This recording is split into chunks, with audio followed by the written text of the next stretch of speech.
Man of masses NTR director Nelson కలయికలో cinema రాబోతుంది అనగానే ఈ సినిమాపై భారీగా బజ్ పెరిగింది. పైగా ఇప్పటికే ఈ సినిమాపై ఎన్నో రూమర్స్ వైరల్ అవుతూనే ఉన్నాయి. ఈ నేపథ్యంలో ఈ సినిమా నిర్మాత నాగవంశీ తన తాజా ఇంటర్వ్యూలో క్లారిటీ ఇచ్చారు.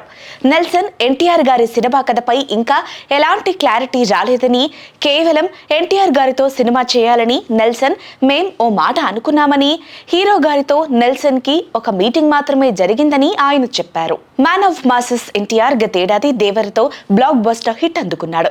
కొరటాల దర్శకత్వంలో తెరకెక్కిన ఈ సినిమా టాక్ తో సంబంధం లేకుండా వరల్డ్ వైడ్ గా అద్భుతమైన కలెక్షన్స్ రాబట్టింది. దేవరతో బాలీవుడ్ లోనూ తన మార్కెట్ ను పదిలం చేసుకున్నాడు తారక్. అటు మలయాళం, తమిళ్లోనూ సూపర్ హిట్ రిజల్ట్ అందుకున్నాడు యంగ్ టైగర్ ఎన్టీఆర్. ప్రస్తుతం ఎన్టీఆర్ సినిమాలపై రోజుకొక న్యూస్ వినిపిస్తున్నాయి. ప్రస్తుతం బాలీవుడ్ డెబ్యూ సినిమా వార్ 2ను ఫినిష్ చేశాడు తారక్. ఆగస్టు 2025లో విడుదల కానుంది వార్ 2. దాంతో పాటుగా కెనడా స్టార్ దర్శకుడు ప్రశాంత్ నీల్ సినిమాను ఈ మధ్య మొదలుపెట్టాడు. ఈ సినిమా సంక్రాంతికి అనగా 2026లో విడుదల కానుంది. అయితే తమిళ స్టార్ దర్శకుడు జైలర్, బీస్ట్ వంటి సినిమాలు డైరెక్ట్ చేసిన నెల్సన్ దిలీప్ కుమార్ తో ఎన్టీఆర్ సినిమా చేస్తున్నాడని గత కొన్ని నెలలుగా వార్తలు వినిపిస్తున్నాయి.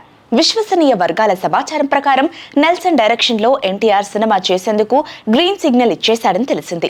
నెల్సన్ చెప్పిన కథకు ఎన్టీఆర్ గ్రీన్ సిగ్నల్ ఇచ్చాడని, అన్ని ప్లాన్ ప్రకారమే జరిగితే 2026లో ఎన్టీఆర్ మరియు నెల్సన్ సినిమా ఉంటుందని తెలుస్తోంది. అటు నెల్సన్ ప్రస్తుతం సూపర్ స్టార్ రజనీకాంత్ హీరోగా జైలర్ 2ను తెరకెక్కిస్తున్నాడు. ఇటీవల రిలీజ్ చేసిన ప్రోమో సూపర్ రెస్పాన్స్ తెచ్చుకుంది. అలాగే ఎన్టీఆర్ నెల్సన్ సినిమాను అత్యంత భారీ బడ్జెట్ పై సితారా నాగవంశీ నిర్మించనున్నాడు.